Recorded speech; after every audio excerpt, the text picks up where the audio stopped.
For people that don't know the concept of Fishbowl, normally you have people, so it's between a panel and an open discussion, right? So you see that the black chairs are like the people that can be talking. And if you want to participate, you just like actually sit on the black chair, but you make sure that there's always one seat that is free so that when someone comes in the chair, someone is actually living. And so that like you're participating, having your question, you can call people in and so on with a few people. You can grab a seat, please. Sit down. Chair. Yeah, Well, I let's wasn't either- sure. yeah, I wasn't please sure. sit down. Of course, we're not a lot of people, so it's just gonna be basically more of a token system. So whoever has the mic is able to speak, and yeah, it gets a little open discussion. And we're gonna talk about reward system and reputation. And you both have a mic, or Yep, I have a mic. yep, then perfect. And I'm going to suggest that if you would like to speak, like if you want to be the next person to speak, you put up one finger. And then if you're like, after that is the person with the second finger. And then when one person speaks, you're like, oh, now I'm first in line. Now I'm second in line. Now I'm third in line. And we'll just pass the talking. I'll give the mic to the person. Just FYI, when you're actually talking, try to talk inside of the mic so that it's actually recorded. It doesn't need to be folded, but just close to the mouth. Close. Right. Meta Dreamer, floor is yours. Awesome. So yeah, I have one already. Oh, you, Yeah, oh, you're I'm mic'd? like perma-mic'd. You're perma-mic'd? Perma-mic'd. Meta Dreamer is perma-mic'd. Yes. So yeah, reputation and reward systems. We talk about it a lot. You know, lots been tried. I think like we're still trying to figure it out. But yeah, I'm curious to hear from you, Grace, what you think. Like, what's like the crux of the situation right now with reputation and reward systems? Okay, so it's interesting. Reputation and reward is really different Yes. words in my eyes. And reputation is one of those things, actually one of the first, that's one of the first things I did. Art Brock and I wrote a paper together on reputation, and we called it reputation interpretation. The first thing to recognize about reputation is that there's the acquisition of reputation is different from the utilization of reputation. So a university grants me a degree, let's say they grant me a degree from Oxford, and then I give you the degree from Oxford, and you either say, wow, this is a really smart person, or wow, this is a snob. So the interpretation of the reputation is separate from the issuance of the reputation. And in DAOs, we're kind of trying to do it together. Like we're deciding in advance how to analyze what you're going to get. And you can do that in a closed system at Oxford. Each professor is using the same reputation system with his own subjectivity on top, right? Objectivity or subjectivity, depending on the whatever. So that's interesting. So we're trying to do a little bit too much. The other thing is that reputation, the nature of reputation is it's multifaceted. So even those of you who haven't heard me speak before, you already have a pretty long list of things on which you are rating me subconsciously. It's like, she knows how to dress, she doesn't know how to dress, her English is really good, she's full of shit, she's not. Like, you've got that, talks too slow, talks too fast, so already, and those of you who've been to a few sessions with me, none of you know me before this, but you might have watched my YouTube channel, or I don't do YouTube, I do Odyssey. Oh, well, she's weird. Don't do YouTube, she does Odyssey. What the hell is that, right? Your head is creating that. And it's a nested system by nature. So Oxford gave you a degree, and that's an English thing. Like Oxford is an accredited institution inside England, inside a multinational, and I'm a person, but I'm a female person, and I'm older, and everything is nested. And it's like, well, for an Israeli, she talks pretty slow. And for a Slovenian, she's pretty rude. But for an Israeli, she's pretty polite. And we do it automatically. And so when I think about, and then the final piece of that, the final piece of that is reputation is something like a 1 to 10 scale and off the scale. So there's like 1 to 10, and then there's Olympic gold medalist, they're not at 10, they're like Olympic gold medalist, right? And So cumulative tokens that you can always get more of don't represent how our brain understands reputation. So when I think about implementation of reputation systems, I think, how do I replicate the way that we naturally think about it? Because when otherwise we're trying to fix something. Now, there's nothing wrong with fixing something, but I'm not that wise. And so all I'm trying to do is replicate the reputation systems. And there's a lot of problems in what I said already. You probably already have, so I'll pass the mic in a second, but those are sort of the parameters to start thinking about it. Because you don't want an expert to start at zero just because they don't have the tokens, and somebody who's just been around and done a kind of okay job, but nobody wants to say anything bad to them, to have a higher reputation than to the expert who just joined. So cumulative isn't how our brains think about reputation. It is how our brains think about, I'm going to call it recognition and appreciation. But appreciation is different than contribution. And the experts at that are Google, right? So you take a picture and they say, X number of people saw your picture is very different than you took X number of pictures. And they give you points just for taking X number of pictures, and they tell you a separate thing. So that's appreciation versus contribution. And when you collapse them, it's weird. Yay! She's gonna move and I'm gonna sit.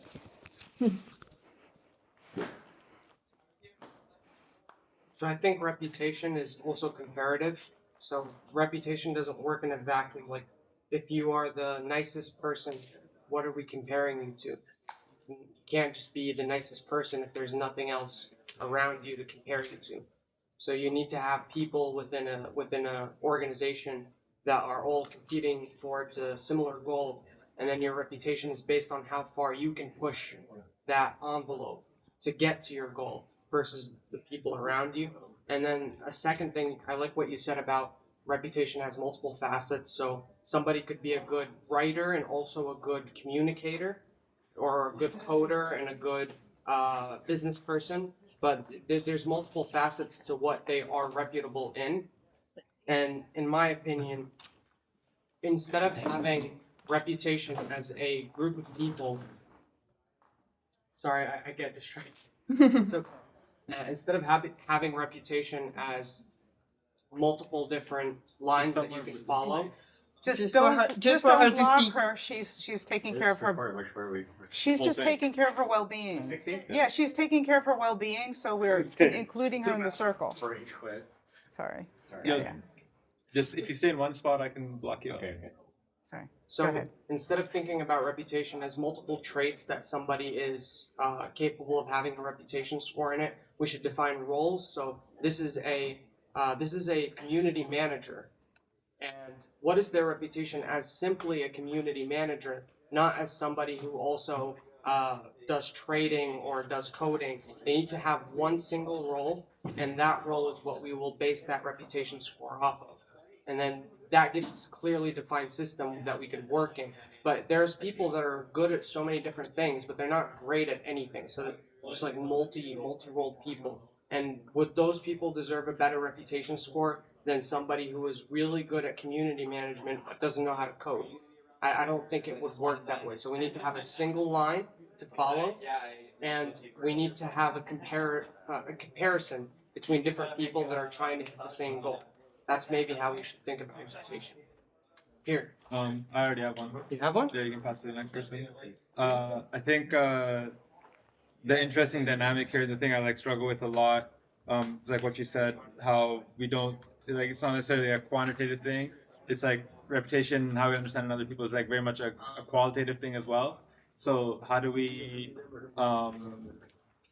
like, what things should we measure and what things shouldn't we measure? And it's really tricky because the very act of measuring something changes the behavior and kind of results of the outcome, you know, in terms of how people like accumulate their reputation and things like that. So that's always, you know, trying to find that balance between, like, you do need something that's like practical and usable and quantified in some way to even like for it to be valuable as a mechanism, but in quantifying it, we can almost take the soul out of it, or kind of it can lose its original like sense and purpose. So for example, like reputation, when it's like like how kind you are with other people. I don't think that's something that should be quantified. Like you can't put a number to kindness.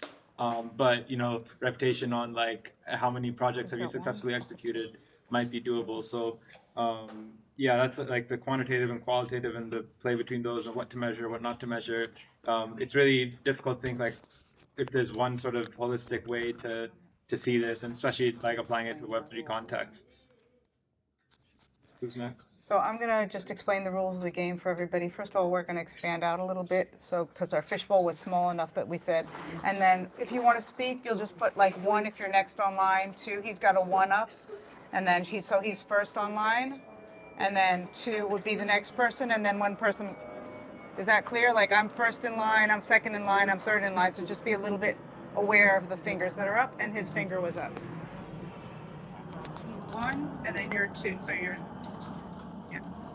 We don't have mics, so hopefully now that we're a little bit more, everyone can hear. But we're doing it a bit differently than a normal fishbowl. So you just raise your hand if you want to talk, and then we are able to follow. Yeah, just with like a subtle number of fingers just to mention your place in line. You can just hold it too. Okay, that's better.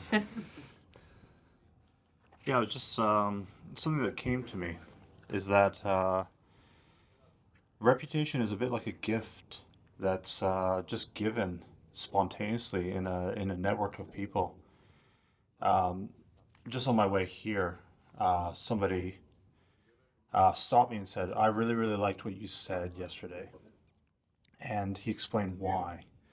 And I was quite taken aback, and I wasn't expecting it. It was just given. And I think there's a quality of reputation that if you're going to try to replicate it, it needs, ideally, it might be good to encapsulate the gift-like quality of it.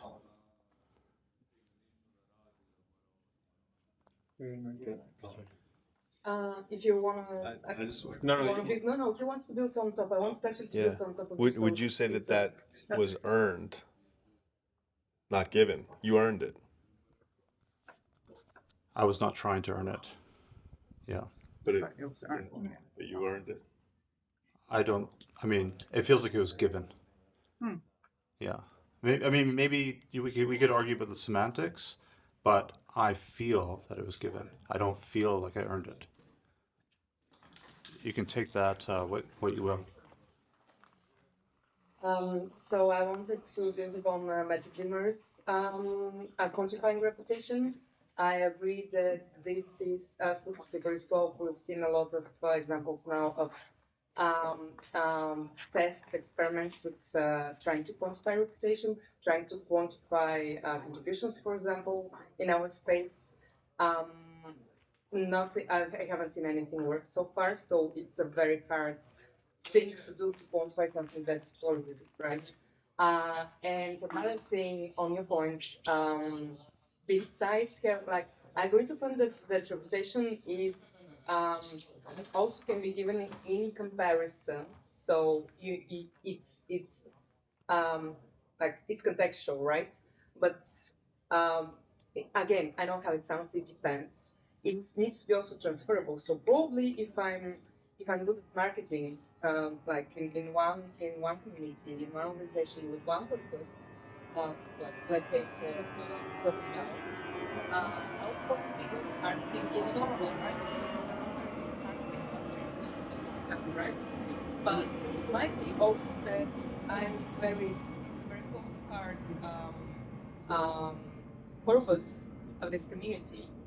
And this adds to me being good at, for example, marketing and getting the reputation of being good at it.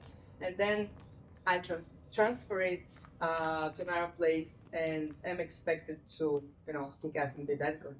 But actually I'm not. So it's contextual, but I think it should be, and it also should be transferable. And again, like basically just mentioned previously, there's scale.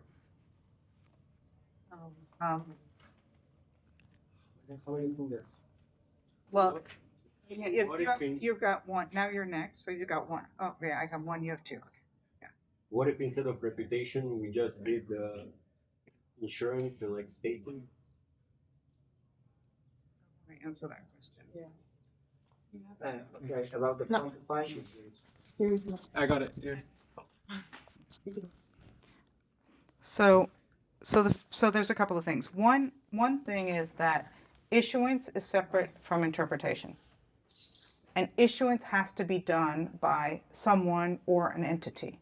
So reputation is both contextual and issued by something or someone. And one of the things that I think is proper is to allow each entity to decide whether they think it's going to be one number or we're going to give you multiple numbers or whether it's by role. Each entity should be giving the reputation according to how that entity gives reputation. That's decentralization.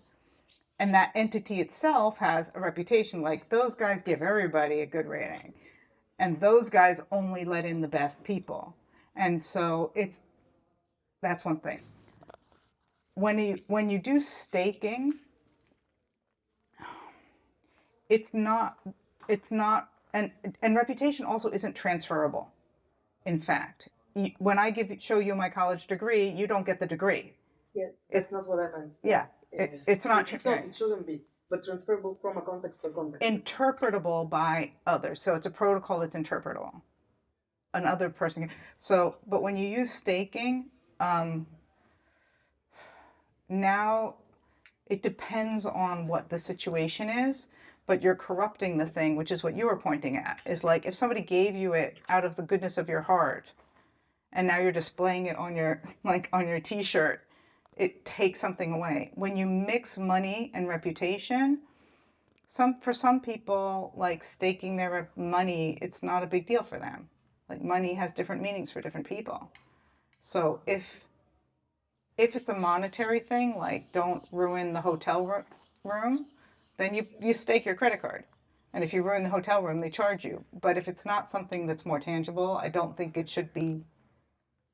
I think it's a weird combo. Because you would have to explain that to a normal person. Like, do people understand what it means to stake for your reputation? Is that obvious? To who is that obvious? Well, Well, were you talking about To financial? stake it's tokens. it's not obvious what actually. Coming out of the history of like successful stake. Okay, so like it requires, right? So it's not natural. Some people Carrot would and like stick. Yeah. Anyway, yeah. Are you gonna respond to that? Because I had one thing to close on. Yeah. Before we said, Okay. Wait for that.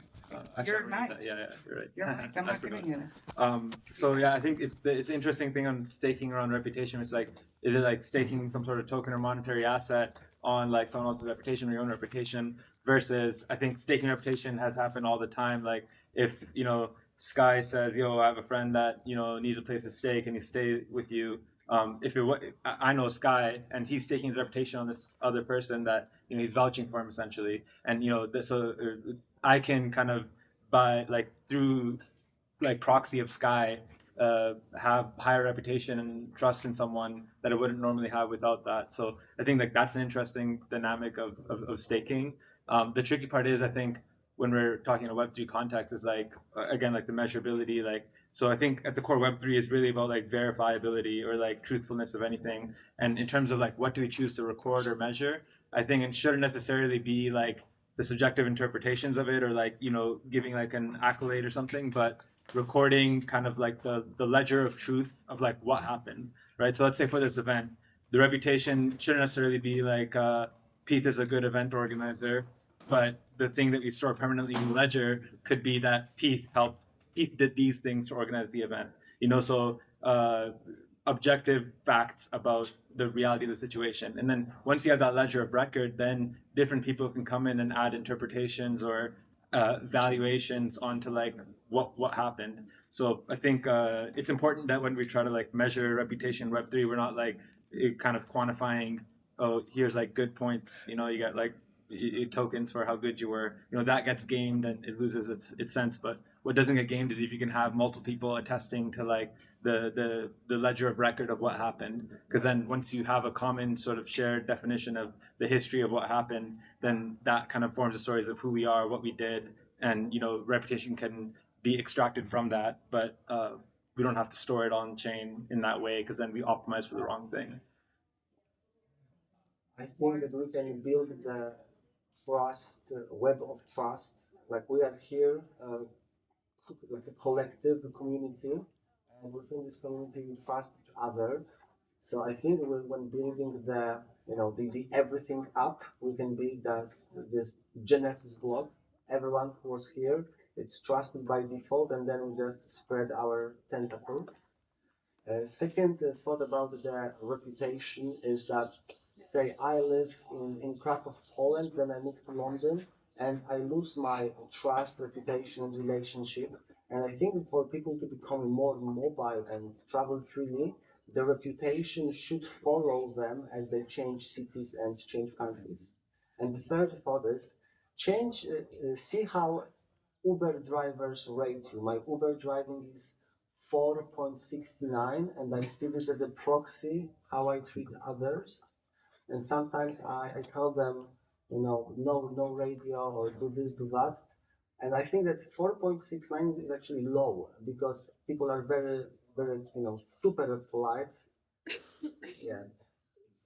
So back to the first point. Us, ground zero, source of trust. We are trustworthy individuals who came here for a reason, and now with the AI, I got one. Okay, you got one. So I think one thing you said is that it shouldn't be transferable, but if a Vitalik came into the room right now, everybody would want them to work on their thing or talk to them because their reputation sort of precedes them in any hierarchy that's been established. You have an Elon Musk walk in, same thing. Like you can think about them whatever you want to think about them, but wherever they go, they automatically have this ability to influence other people, and everybody's going to want them on their teams or in their vicinity. So how is it that some people are able to transcend all of these different hierarchies that we set, and other people are kind of stuck on one path or one road? They can only go so far. So there's a reputation that's provided or issued by a certain government or institution, and then there's a reputation that is sort of implicit to the role that you act in society that transcends borders and nations. And so what is the difference between those two? That's kind of an open-ended question that I want to ask. Just before, did you wanted to say something?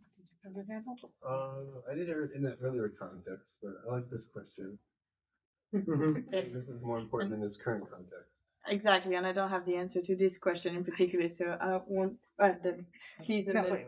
You want me to respond to that? I can respond. You want to respond, Daniel? If you want to go first, I want No, you you to just respond. I talk a lot. Yeah. Uh, Should be no, I would say that the thing is reputation is relational. And what is a relation can transcend the local setting. Like every one of us who's here has many other relations that we entertain. And we also have parasocial relationships, where out of sheer exposure to a personality, we think we have a relationship with them, but they don't have any clue who we are.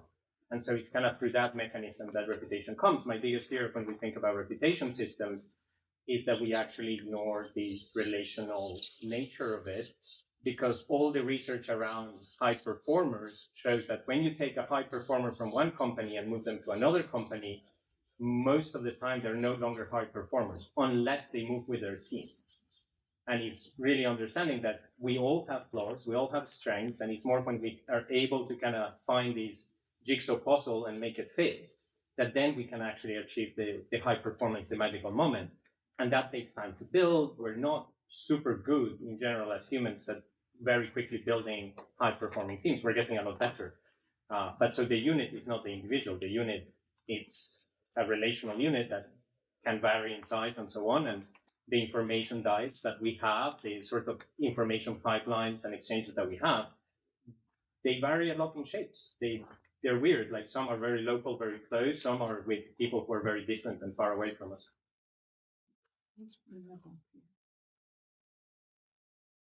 Yeah, I think I would completely agree with your point. I think it actually links back to what I was kind of wanting to say before. There was almost separating that reputation. Well, it was mentioned before and so on. I'm like, okay, there is like accumulative reputation for the moment. Well, cumulative actually. And I think maybe it would be easier if we separate it into two parts, the qualitative part and the quantitative part. The quantitative part is almost basically a portfolio. If you extend the term of the portfolio to all of your achievement and so on, that you're able to really prove as fact for what you have done inside of your life, and it can be really at the broader term. And then the second part is more qualitative.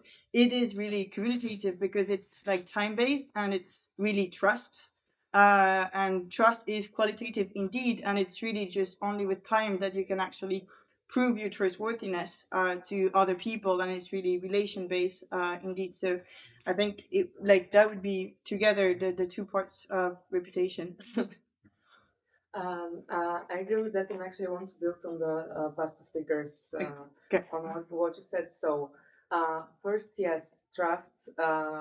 It needs time. It needs to be built, and so on. But I cannot know all of you. So, back to yes, I trust all of you. That's not true. And I might trust guy with.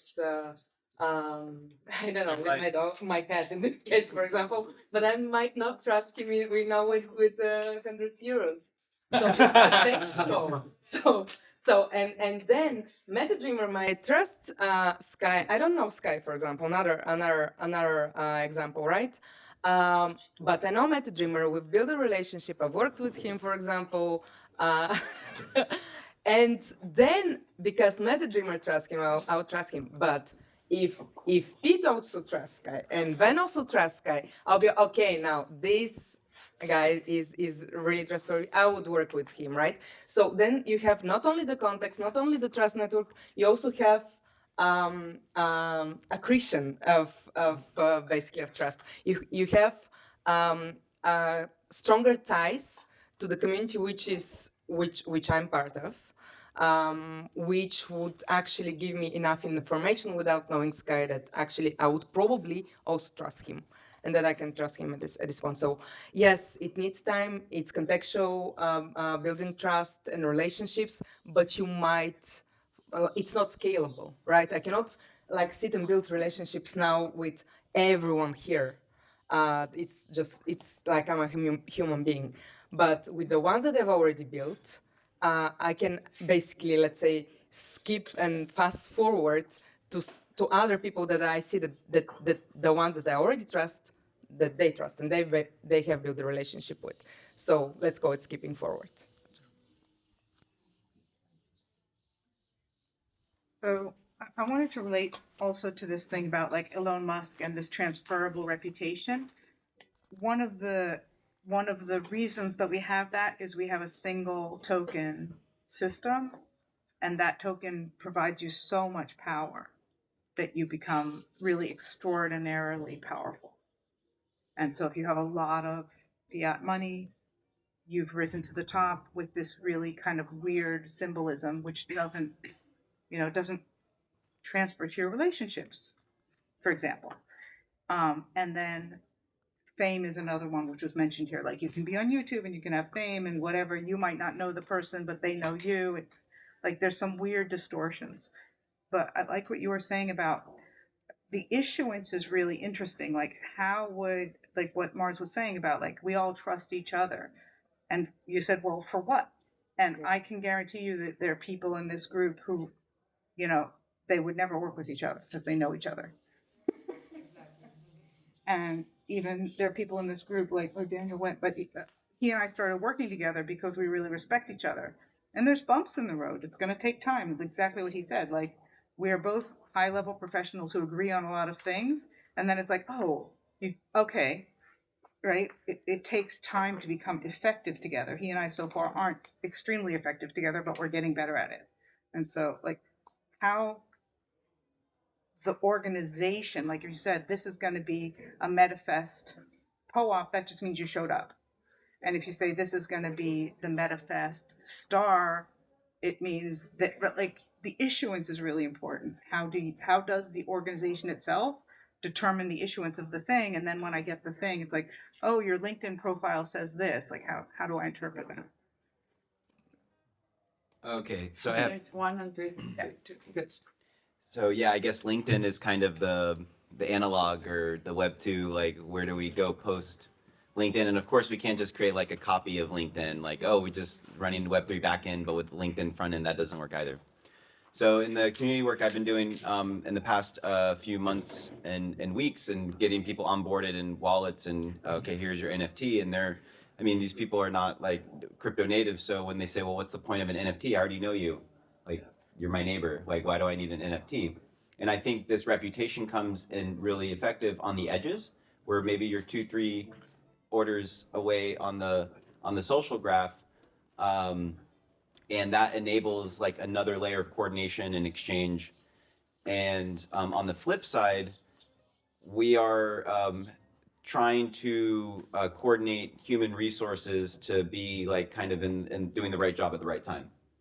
So we both have an efficiency and effectiveness situation, and using the wisdom of the crowd, can we do something where, oh, you know what, because everybody does this all the time, is, oh, you should really talk to this person, and using that kind of HR orientation. And of course, like, okay, well, you probably want to get along with that guy, and maybe you do meet up and maybe you don't get along, but using like human intelligence and intuition to kind of put some of these matching processes together. And with that NFT social graph or whatever on-chain like social metrics you have, then we're getting like another higher collective insight into what is the like where are the trust networks. So I think, you know, using the edge and using the intuition can help us to better coordinate our time and resources. There's one here.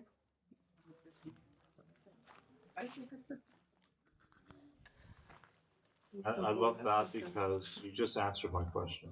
I was going to open up with a very open question. We're talking about multidimensional aspects of reputation. There's a lot of variety in it. And it's very, very hard to simulate. But you just, interestingly, filled in that gap. You're talking about filling in the gaps. When we have empty areas in our potential network of trust, a simulated reputation system can actually fill in those holes and help facilitate trust. And I think you almost want to rely on natural reputation in most cases. But if you're in a situation where you don't necessarily have that, you don't know where you stand, then you can sit on the simulated layer. Anastasia. Yeah, but I want actually to discuss more the issues. So if it's building upon, sorry, I didn't get your name. Jerome. Yeah. Yes, on Jerome's points, then I can wait for the next one because okay, cool. So let's discuss a bit more about the issues. So what are the options currently that we have with reputation? They're all gameable, by the way. Okay, not by the way, but yes. So far we're working on that, right? As you said, this is very important. What actually we would pick as an issue as mechanics. So what we have currently is self-issuance. We have peer issuance, so peer-to-peer. We have centralized issuance, so basically, if we're talking about a DAO, it would be the, let's say, the multi-sig party or whoever wears the hat of the analog of a CEO and so on. So centralized issuance. And then we have also hybrid models, which I won't get into, but just imagine in between those. For example, I self-issue it, but it's not actual or not on-chain until I get a bunch of peer-to-peer vouchers that actually I do have this reputation, right? And you can have also third-party issuer who is out of the whole system, out of the whole community. So you have no relationships, there are no trust built and so on. So basically a third-party service provider. So this is an important question, and it's very hard. it's very hard to build it. Firstly, every community needs to build it for themselves and start. I agree. We should start with issuance, and yeah, see what are obstacles in the future that would make it gameable. I would be really curious to see and like discuss more. What are the other options, for example, of issuance, of reputation? Yeah, He's got it. We have to push. No, Is it no, red? you're just Just speaking. talking. It's just for It's for recording. the recording. Is We it can all flashing hear each red? other. It is? Okay, you're good. Red and green? Okay, just hit record until you see red. The red's there. No, it's okay. Green is flashing green. Okay. Red is just Oh yeah, that's fine. That's stable. fine, that's fine. Yeah. There, feel like this. Thank you, everybody. Yeah, I've been thinking a little bit. There's been a lot of. This is a really common topic, as a lot of us know. I feel like we've been talking about it essentially our whole lives together. But one thing I've been thinking of recently is on, well, yeah, trust and reputation, right? And certainly the relational nature of that, but also the probabilistic nature of both of those things. Like trust isn't a guarantee of anything. Like when I say I trust you, it's not 100% trust. And when you say you trust me, I don't want you to 100% trust me to do anything. So, but there is a probability, that. But I think your kind of point about having like local trust and like that can be like super easy to form and probably we can rely on that whenever we can because it's probably gonna be the highest form of trust and reputation. It's gonna be the reputation that comes from direct relationality, right? And then like as you were saying, like the distance at certain distances we might want to start using other types of tools, which I think is where we're at today, trying to figure out how to scale some of the trust. Maybe it's not the same kind of trust though. It might be a completely different layer of probability that we can really get to. The further we get away from it, the probabilities of trust are getting lesser and lesser. If I trust Sky with my car, it's not I don't know for a fact that he's sorry Sky. It's not for a fact. I don't know for a fact that you're not going to wreck my car. But there's a high probability because of your reputation that you're not gonna wreck my car, right? Like that's what reputation and trust reveals is like a probability basically. And we want to reduce certainty or uncertainty rather. I mean, I want to reduce certainty, but most people want to reduce uncertainty. But yeah, just the probability nature of trust and reputation I think is really interesting and important for analyzing. We want to labeling things matter of factly, but it's just a probability that's based on an interpretation. Yeah. Is the trust whether I would wreck the car or if I wreck the car, would I give you money? Well, exactly. Whatever. Right, there's a probability of that too. Yeah, there's a probability of that too, yeah. Right. Yeah. Exactly. That's true. Yeah. Exactly. Because I would trust you with my car regardless. Someone could hit me. I would probably trust you with my car regardless because yes, if you wreck the car, then I would trust that you would probably try to do something about it. So, Back to Grace before and and then then you're, and Christina, then I'll give this you're to just him, yeah. next. Okay, good. So yeah, you're next and then, so No, you keep on. I wanna, just your, No. go ahead, go for it. Go. Just like very short point, and I would like to add with it just honestly it's very contextual, but at the same time, like I see it more associated with the skill that like we build trust for people that we know that they are maybe professionals for the particular domain, or they are good people for certain things that we know, but not for everything. It's like maybe he's a great professional with taking care of the treasury, but maybe he's not a great driver. Then maybe you would trust him with the treasury, but not with the car.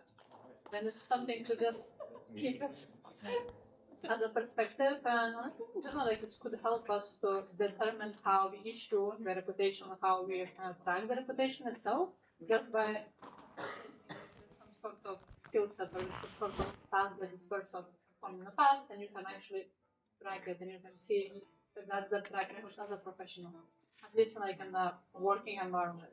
Like if we don't touch that much of a personal relationship with how we, but it's more about like actually how we co-work with somebody when they co-founder or somebody to take them the team and just like that. So I'm gonna just add a couple of contextual, I'm gonna throw some things into the. So first of all, notice how much we're all talking about individual reputation. It's not as important as organizational reputation for large-scale coordination. Like, will this supplier deliver the swag on time to this event? And I don't care about the individuals in the organization. We didn't get our swag. So if you want to coordinate an event like this, will the caterer show up? Will they label everything, whether it's vegan or not? And, you know, like, those are organized, and I don't care the name of the chef. I mean, of course, I don't know what his name is, but like, if I did care, but I really want to know, can I trust the organizational? And so organizational trust and organizational reputation starts to be more important, and it's completely, and then the individual behavior is intentionally gameable. Because if you come to work, it's like, look, it's, you know, you're working with food, you got to tie your hair up. And you may never, other, you know, right? So you should have it gameable in an organizational way. And then I know if you received a certification of being a good chef from this catering organization, I'm actually thinking more about the organization you came from than about you as an individual, because that's what large scale coordination is about. So that's one thing I just want to throw in there is like, when you start thinking about what am I really using this for? If we're talking about replacing money with something that actually is representative of our values, there are multiple values, reputation represents that, but for wide scale coordination, it may be that organizational reputation is more important than individual reputation. So I'm just kind of throwing that out there. It's like, that's my orientation, is towards how do we create a system that's a large scale system, and individual to individual is very different. It's like, I'll say something about you if you say anything, like, you need that organization to hold the space of a verifiable credential. And they're called verifiable credentials, and anybody who's really deeply interested, yeah, we've been talking about this for 22 years in the self-sovereign identity space. And I think Dora's next. Is it to press everything, or it's No, you're funny? just talking to it.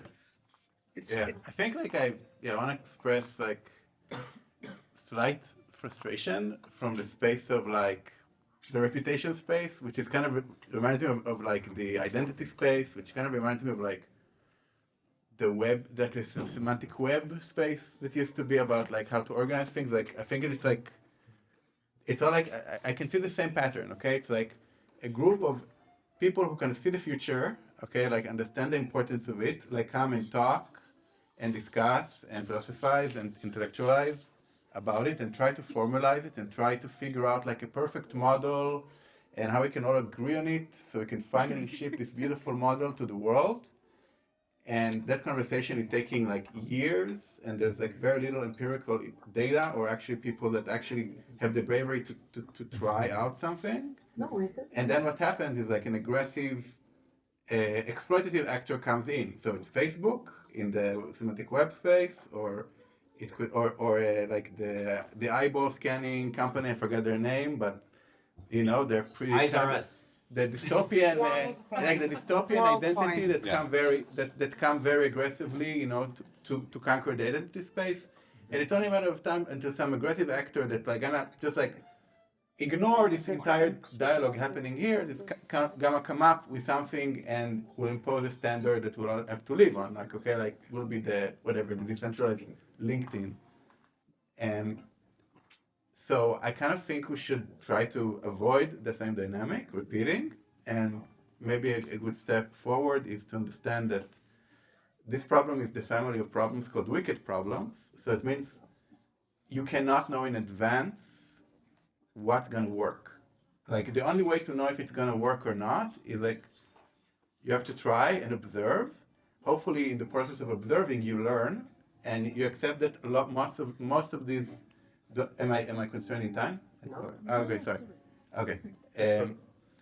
So you have to come and observe and learn and distribute that information, and many others needs to do that, but we're all scared because we're all thinking about like, oh my God, I launched this broken system and then everybody's gonna be in some weird, like whatever, social credit system, like some kind of hell, and I'm responsible for it. So, you know, let go. You're not that influential. You're not that important. you know, most of you are gonna fail, but like just Word like to but it. try them it, and you can put it in a sandbox. You know, you can put it in a contained environment, but you have to try, and ideally, like you need to have clarity about what you measure, what kind of outcomes, like how you're going to determine in an observable fashion if the thing worked or not, and be willing to like, you know, put a year into it and launch a thing and it doesn't work, and that's part of the scientific like process, you know. So you're saying that But we're scared of losing our reputation if we don't get reputation right? yeah, it's the opposite. I mean, I'm gonna give my entire reputation and my appreciation to the someone who's just like gonna start doing it, and also admit like I don't know if it's gonna work. It's a good guess. It's worth trying. Let's try it out and measure it and learn. So I think that's they are my. doing it. Like everyone can share their wallet. Like that didn't exist 5 years ago. We can send you our DAO wallets and you can see Just a lot. We can keep Yeah. the order going. We're coming I- towards, yes, guys, I've done we're my coming speech. towards That the was end, my. and she's kept the order of who's speaking next, so. Yeah, I'm done. Okay. No, that's great because anyway the fishbowl is done. So I think the cover is like kind of the conclusion of it. Maybe I will. You have the third one. Yeah, just to make sure. Exactly. Maybe, Do you want to say a few words just for wrapping? maybe to wrap it up, it would be great to not have like okay. Anyway, we're doing this for nothing. So Let's have Meta Dreamers, guys, Meta Dreamer will just wrap, and then you guys can break out groups. No, we over can't there. because we have another fishbowl. Anyway, yes. Yeah, thanks everyone. Super great discussion. I think like the takeaway I want everyone to have from here is like what you said is like go get your feet dirty, like try things out. Like there's no point in like ivory tower theorizing about the best system. It's just like you have to throw things at the wall and see what sticks. And you know, I think it's bear markets are nice because there's like way less noise and you know we can experiment and have fun and build things and try things out. So yeah, I think that's what I'm hopeful for.